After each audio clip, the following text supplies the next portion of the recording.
We've been shopping at Whole Foods since way before I moved to Atlanta, probably over 2 decades actually.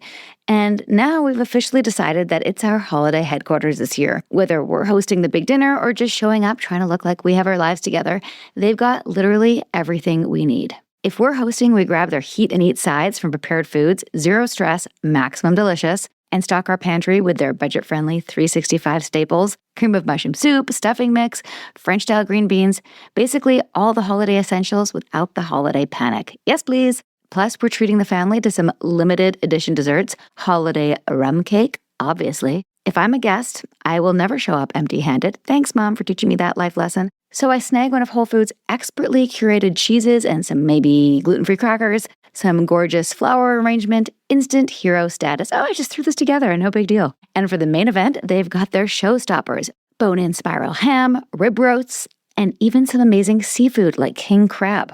Lots of sales happening all month, and everything meets their strict ingredient standards. No antibiotics ever on any of those proteins. Gift giving? Done. Seasonal candles, clean body care sets, cookie gift boxes. I can literally check everyone off my list in one trip. And if I'm in a hurry, which to be honest, I usually am, I just order online for pickup or deliver in selected zip codes. Boom, no crowds, no chaos, just holiday magic.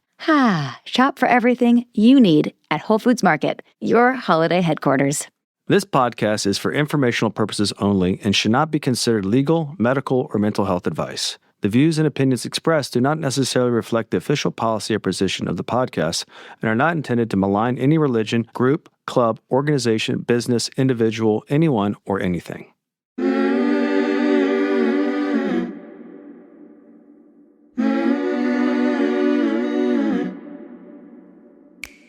I'm Sarah Edmondson. And I'm Anthony Nippy Ames, and this is A Little Bit Culty. We woke up from a cult, and that journey was captured in The Vow on HBO and in my memoir, Scarred. Now, in this podcast, we break down the shame and secrets that make these experiences so destructive with honest conversations on how seemingly benign groups can cross into the cultiverse and how to spot and recover from trouble if it happens to you. Each week, we bring in experts, survivors, and whistleblowers to explore red flags, resilience, and even share a few laughs, because sometimes you gotta laugh. Subscribe to our Patreon for early and ad-free listening, some live Q&A, and exclusive content at patreon.com/alittleBitCulty. Welcome to Season 8 of A Little Bit Culty.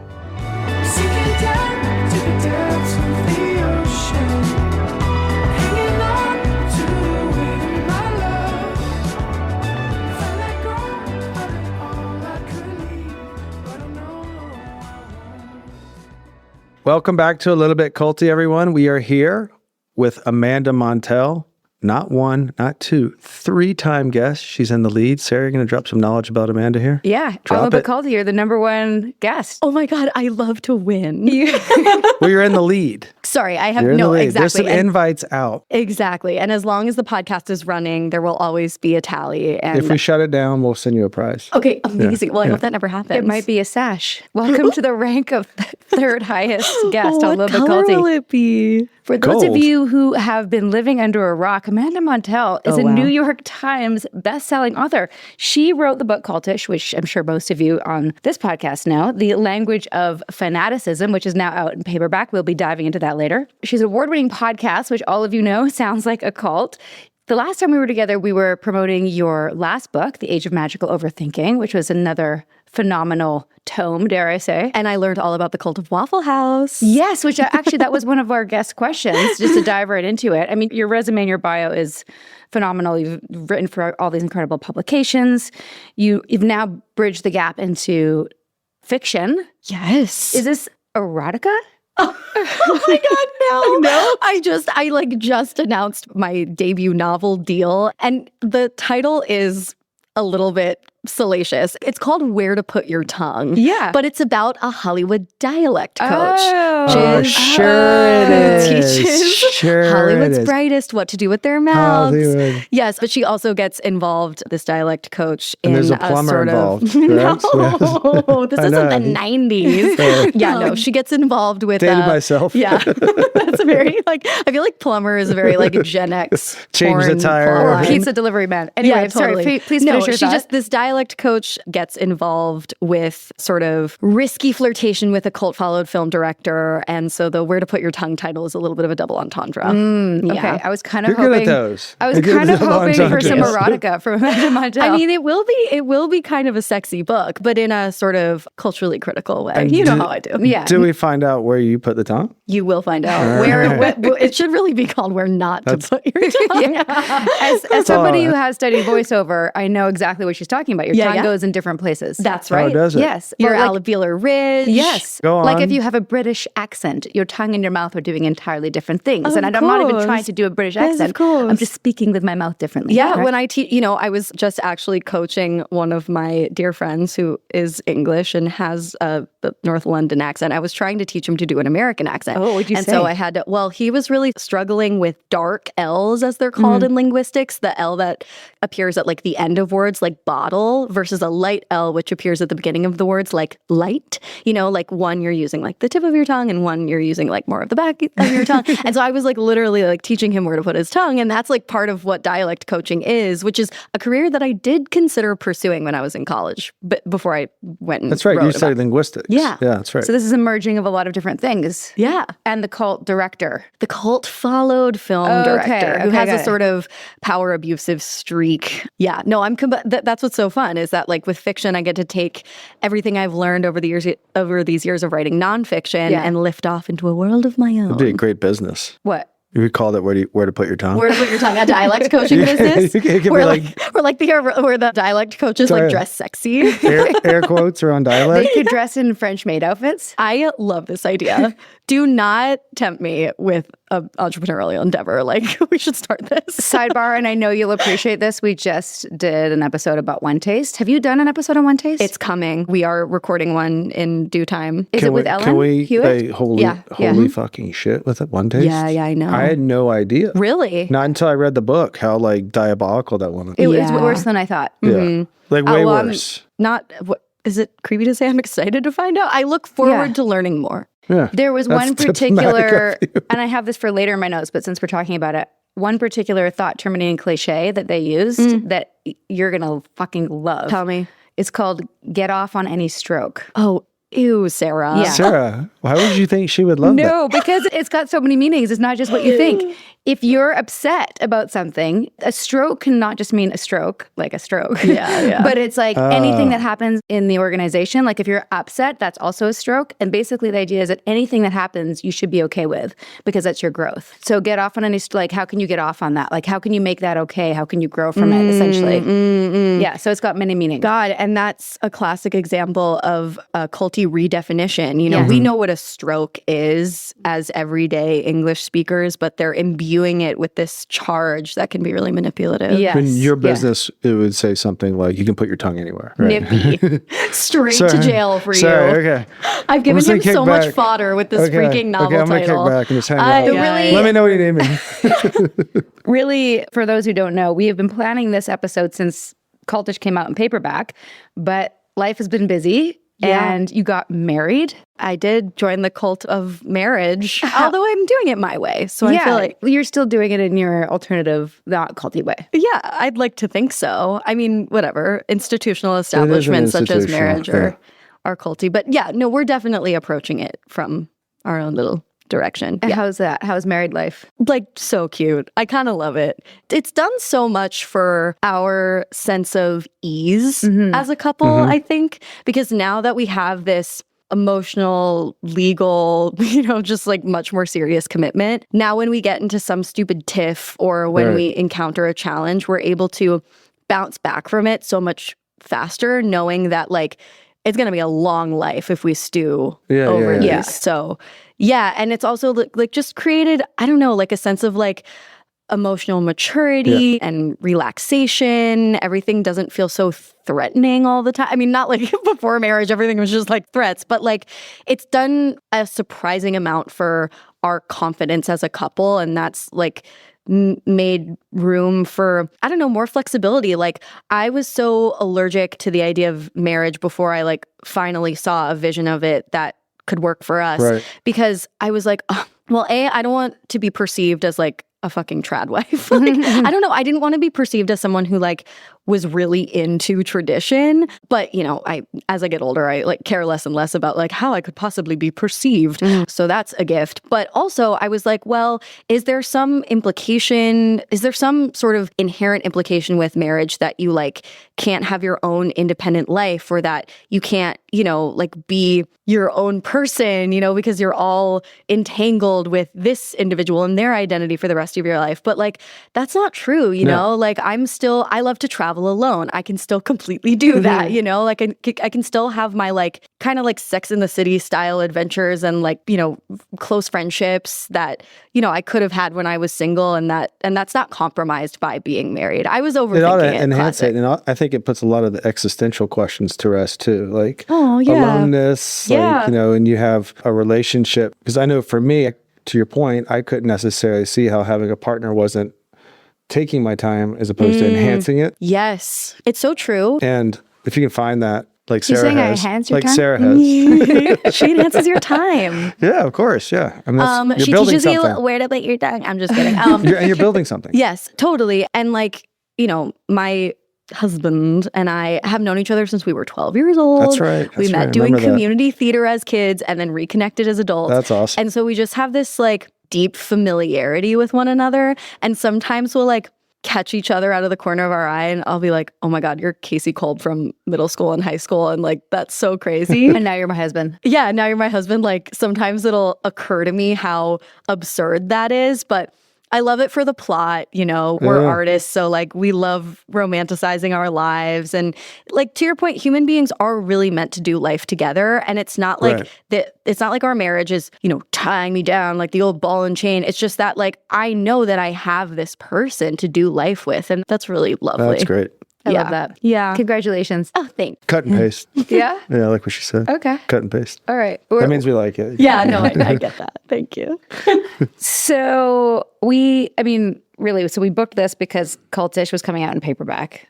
But also we just want to hang out with you. Totally. No, like we literally I just walked in the door and we like sat down at these microphones. So we're just kind of having a kiki and catching up. But I'm glad that we're like revisiting Cultish, because normally your book's paperback comes out like a year later if you get a paperback at all. But this paperback didn't come out until 4 years after the initial publication. How does that work?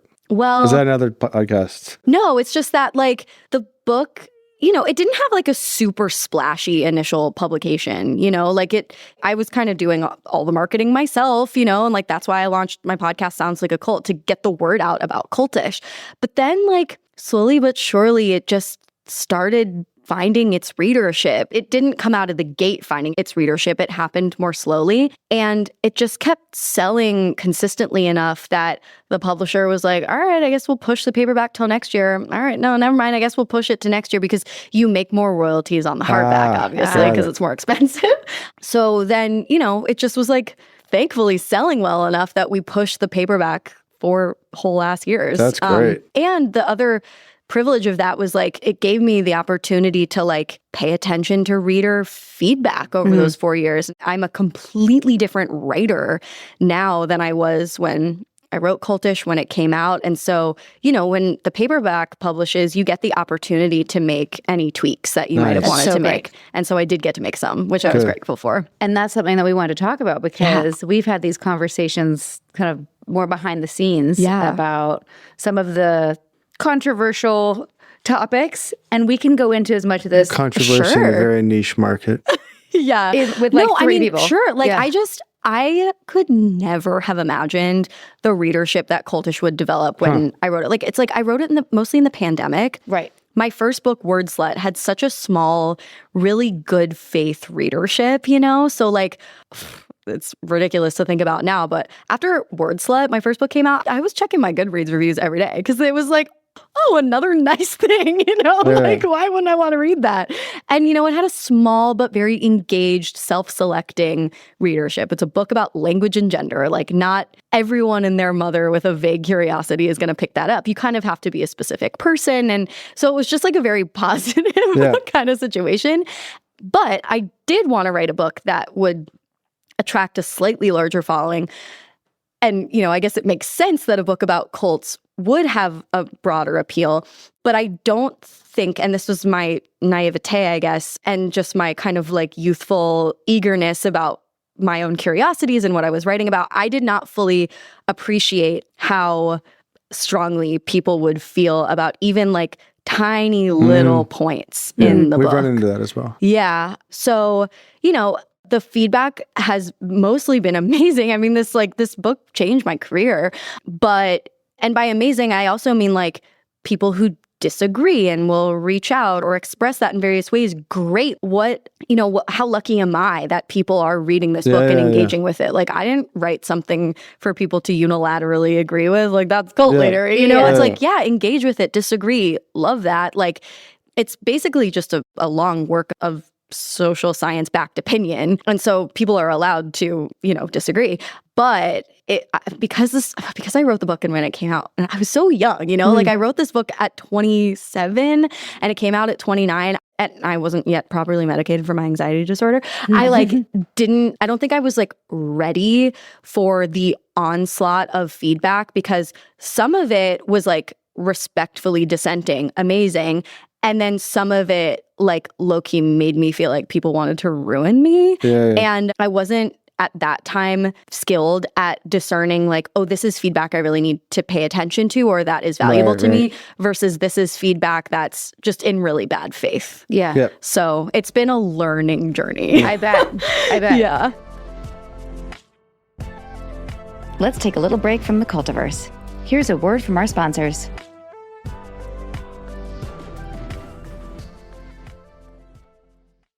Okay, it's almost 2026 and you're still paying rent without Built? We can't have that. Built is basically a loyalty program for renters, which is genius because rent is literally your biggest monthly expense. We know because we're renting while we find our forever home. Every rent payment earns you points that you can use on flights, hotels, Lyft rides, Amazon purchases, and so much more. Plus, when you pay rent through Built, you get access to exclusive perks from over 45,000 merchants. Link your credit cards, spend at your favorite local spots, and rack up points on top of your usual rewards. Personally, I use mine for rent credit, Amazon, Lyft rides, gift cards, or a fun dinner out with the family. Little wins all around. Built points are ranked the most valuable by the Points Guy. And now there's Built Cash, so you can unlock even more value from their partners.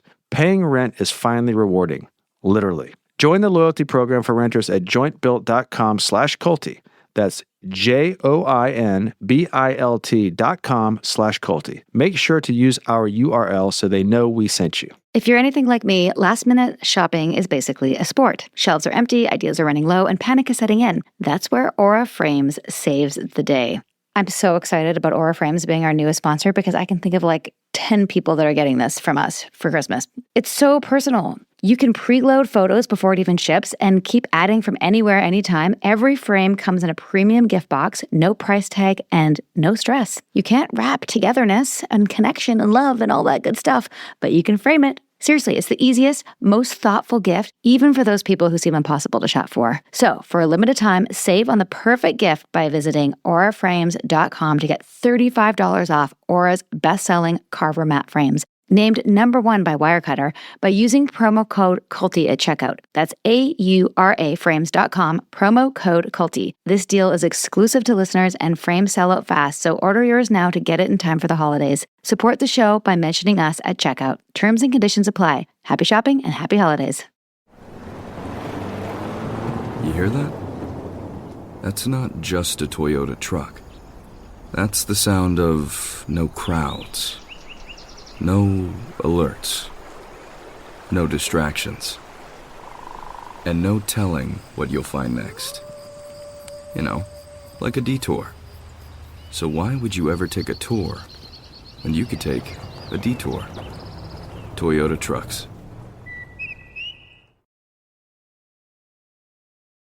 Thank you for listening. Now, let's dive back into the Cultiverse. I feel like, anyway, from our perspective, that we learned a lot from watching you go through that. And also, I feel like we got closer through it. For sure. And I remember when it happened, our perspective was like, what are you talking about? This book is shining a light on cults. Isn't that what we're trying to do here? Is what we're all trying to do. And you were reaching a younger audience. Yeah. And you were, making the conversation cool. You know, from a stereotypically Nerdy cool. Yeah, seriously, from a stereotypically kind of like dry academic space, right? And so Yeah, we're marketing the cult space. when we were reading it, we didn't, we were like, nah. Overall, my opinion of the book was that it did what we were all trying to do. Yeah. Totally. Yeah, totally. Interestingly, so I'm reading it again now this week to prepare for this, and kind of rereading. But I have it on audio, so it's the old version. Oh, okay, it's the old version. Yeah, so I don't know what's changed. Most readers, I swear to God, like 99% of readers would not even notice a difference between the Correct. hardback version and the paperback version. There are just a few points that, thanks to the feedback that I've gotten over the years, some of which was bestowed on me respectfully and some of which wasn't. But I paid attention to all of it, like I want to write a book that people love and find valuable. Like I'm not out here like trying to be an edgelord, No. or like a rage baiter or whatever. So yeah, I paid attention to all of it. Well, okay, not all of it. I'm not like just a vessel for like thousands of opinions, but I did notice that there were some points made in the hardback version that, we're just like maybe a couple words away from being a better made point or a more nuanced point. And there were like a couple sources that I referenced where it was like, oh yeah, maybe I like should have framed that source a little better according to like a very particular audience of people who are not just like curious readers who want to learn more about cult language, but whose entire life is cult recovery. I didn't necessarily have like the awareness of that type of reader when I wrote this book. Like that's not my world. My world is more like the social science, cultural criticism world. So yeah, I did make some changes to not appease, but to account for that feedback because I want those people to find the book valuable. And I think there were some readers who like heard dog whistles that I didn't mean to blow. Right. Right. I'd love to know some of the fickle changes. Space too. I'd love to know some of those changes just out of curiosity. I know since reading it again, because the first time I read it, I guess when it first came out, so 4 years ago. Yeah. So it was before the podcast, and since then we've 4.5 years ago. Yeah, I guess we're coming up on 5 years on the podcast. And 5 in February. And we've personally done deep dives into concepts like brainwashing and more specific things that we didn't really know much about. We didn't know about the controversy between the anti-cult activists and the new religious movement people. Me neither. We didn't know that. So when I read that in your book, because it wasn't, I tend to like skim over things that I don't. Yeah, our knowledge base is different now. Yeah. So then I was like, oh, I can see now, knowing what I know, why that particular very little point. No, I could see it too. And I made some very key small changes that I don't think compromised the point that I was trying to make. Because the point that I was trying to make by problematizing this term brainwashing is that it can just be used to otherize people, to dehumanize them. Which we agree with. To say like, oh, they're just brainwashed. No, you're brainwashed. Yeah. It can be a barrier to having productive dialogue. And there is, the fair point that, brainwashing is this sort of metaphorical term. And I thought that was interesting. Again, like my background's in linguistics. I'm interested in rhetoric and language, and that's where I was coming to that argument from. Yeah. But I have since learned that if I'm not careful about the specificity, the like ultra fine-tuned specificity with which I make that argument, it can be really triggering to certain cult surviving readers, or not even cult surviving readers, like people who've made cult survivorship and cult recovery like their life and career. And that's fair enough. So I did recast a few of those points, also to highlight that there is disagreement in the cult space about how to use these terms, about how to define them. And I want to highlight that there are those discrepancies, because that just further proves my point that like this term cult is really fraught. It's not like, I'm not the first person to point out that it can be used in so many different contexts and that it sometimes is sensational, but it sometimes also is really important at highlighting the urgency of certain, cult crimes so that law enforcement will pay attention. So I just made those points a little more delicate in the paperback. Also, to your point, I mean, it also exasperates, not having those distinctions exasperates why these cults are able to get away with what they have, because the language isn't there, so they can always wiggle it. And if the cult space doesn't get it right, they can't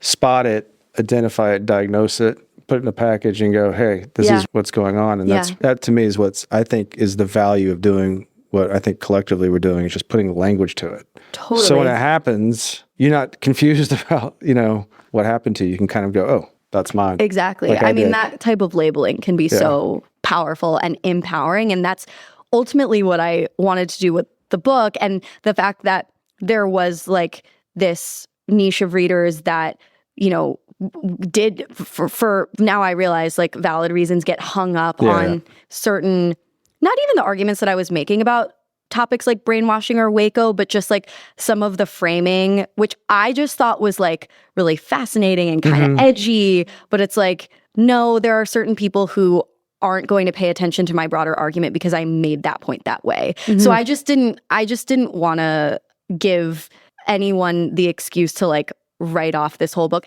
There will be people who do it anyway, write off the whole book anyway. Yeah. So at the end of the day, actually, when I went through the paperback, I like hired out of my own pocket sensitivity checkers, fact checkers, citation checkers, like, because I wrote this when, I had editorial support from my publisher, obviously, but like there was no one at my publisher who was like a cult expert. Right. So, I wanted to make sure that the paperback is going to be the version of the book that most people for the rest of time read. So I wanted to make sure that I stood by absolutely every single point. And now I do. And fortunately, there were, some of these contractors that I hired, these like sensitivity checkers and such, assured me that like I did not have to be as paranoid about some of the feedback that I was getting as I was. I was feeling like, oh my God, I am a piece of shit for making this point that way. No. And these like objective parties were like, Amanda, you are fine. And you do, like my literary agent, my publisher, and these like freelancers that I hired to help me, they were literally like, you do not need to make one single change. Like for the average reader, you are so fine. But of course, like my heart couldn't bear like a version that would make some people a little bit upset. And so like, that's why I wanted to make the changes. No.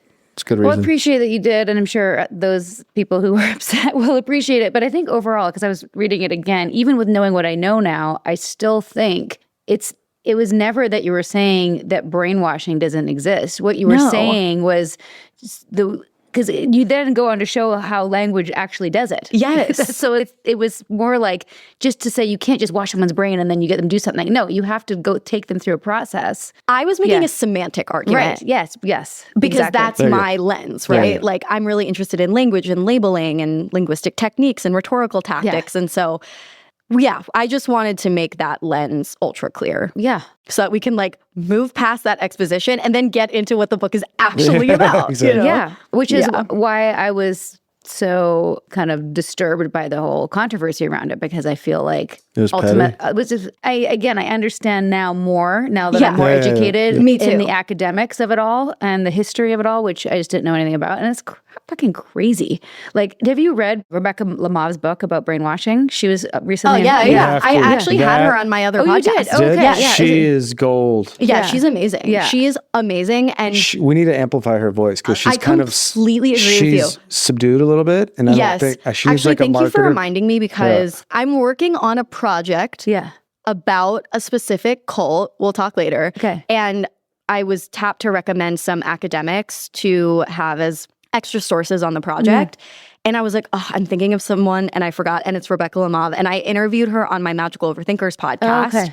And she was amazing. And also, like, when you warm her up, she's like kind of fun too. Yeah. She'll joke around. Yeah. Because, she's promoting a book. She was on Rogan. I listened to her episode on Rogan. I could feel her a little bit nervous to be on Rogan. Understandable, because it's not really her. Anyone would be. Yeah. And then she was on ours, and she was a little nervous at first. And then she kind of, it's gold what she has. And it's so relevant.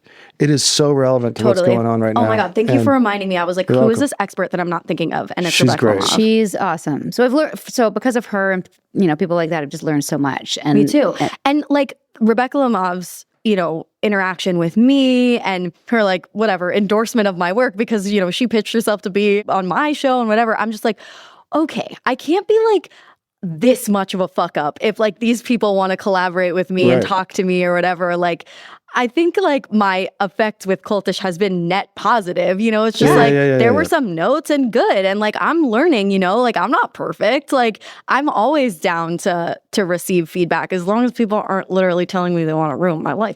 Well, I think that's kind of like the social media thing that yeah, for sure. anyone who's going to put an opinion out there is going to have to deal with. I know. I just noticed when I've gotten firm on my opinions, the pushback comes. So it's kind of a physics to it. You push an idea out, it's synthesized with the world, and you get the pushback.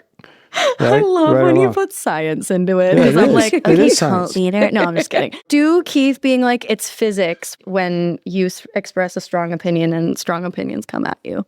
Okay, maybe later. He's very, you're like Daniel Day-Lewis.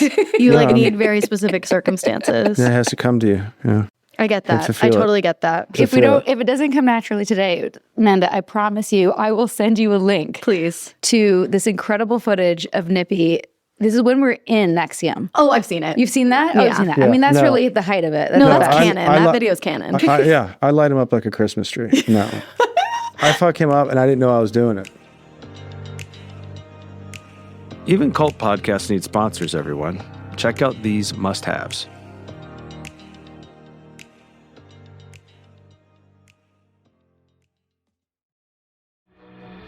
Join me and follow the podcast Conspiracy Theories, where we explore what's really going on behind the official narrative. Like, what if the Loch Ness Monster isn't a monster at all, but an elephant? What do the richest 1% know that we don't? And why are they building all those bunkers? And really, what the heck is going on with the Denver airport? Join me every week to see just how high up this goes on the Spotify podcast, Conspiracy Theories. Listen on Spotify or wherever you get your podcasts.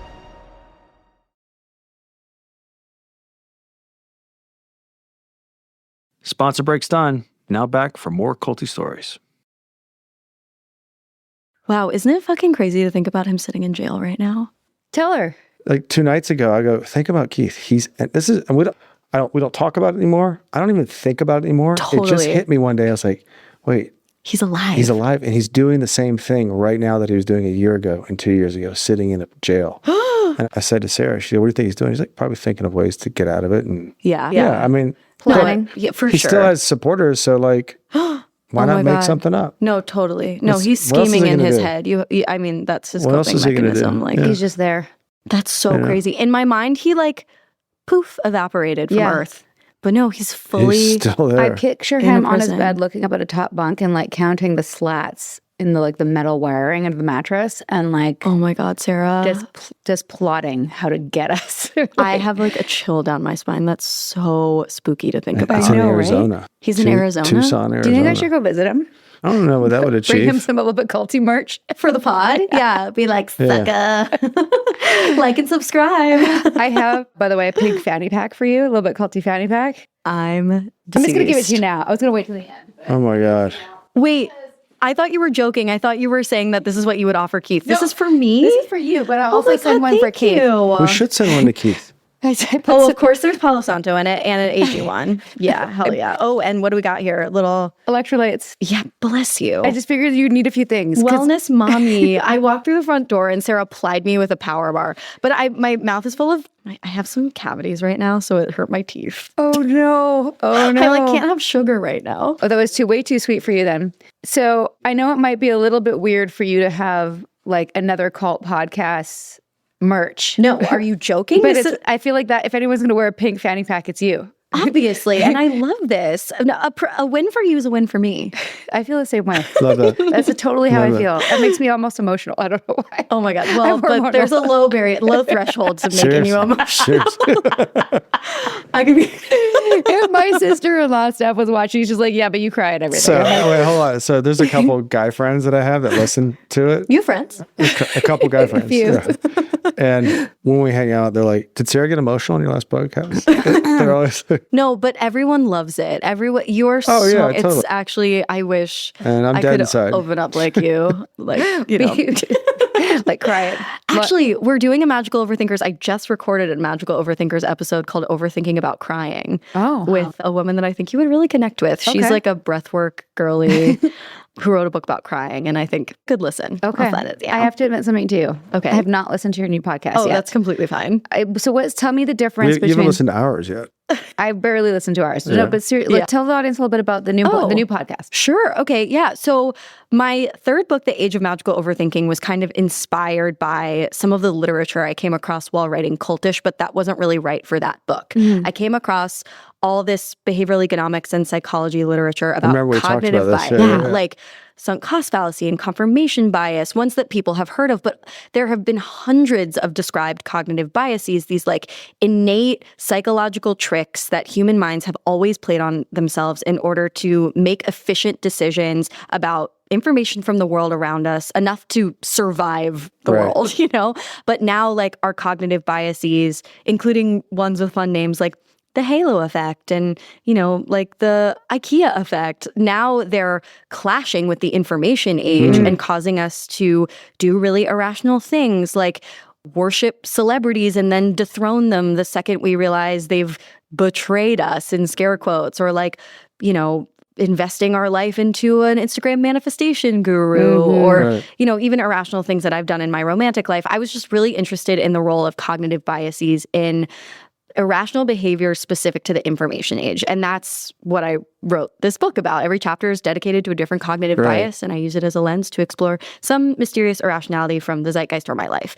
And same thing with Cultish and why I launched Sounds Like a Cult.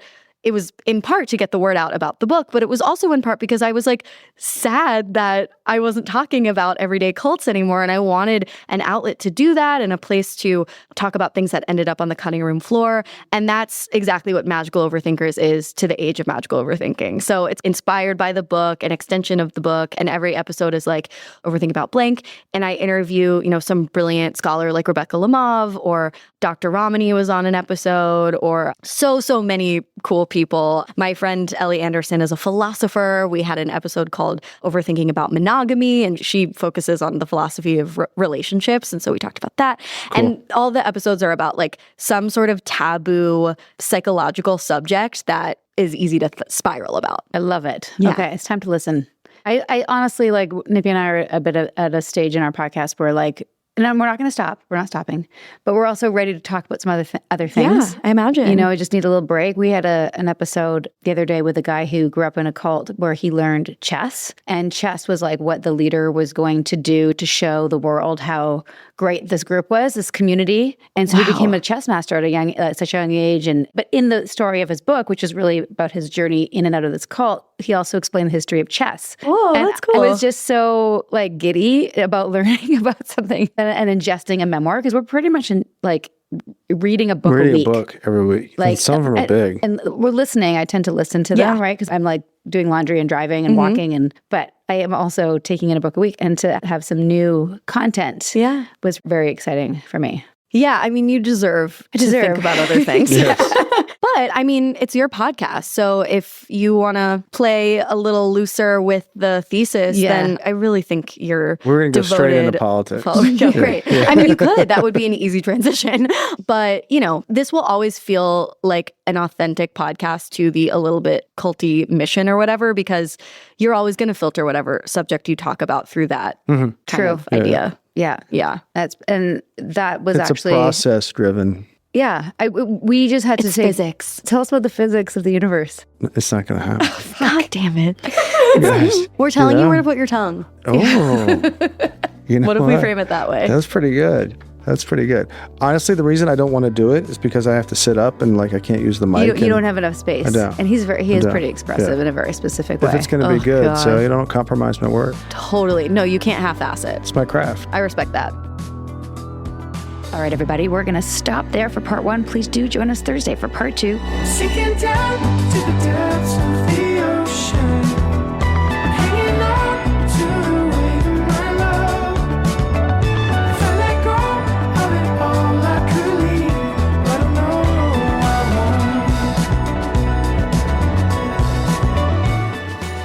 won't. We hope you're enjoying A Little Bit Culty. If so, please do show us some love.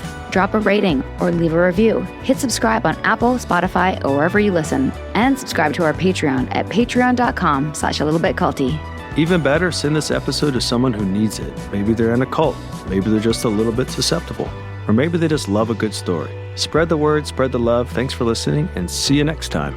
A Little Bit Culty is a Trace 120 production.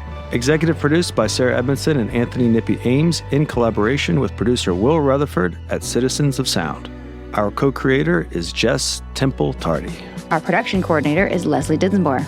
Writing by Sandra Nomoto and social media marketing by Eric Swarzinski and Brooke Keene. Our theme song, Cultivated, is by the artists John Bryant and Nigel Aslan.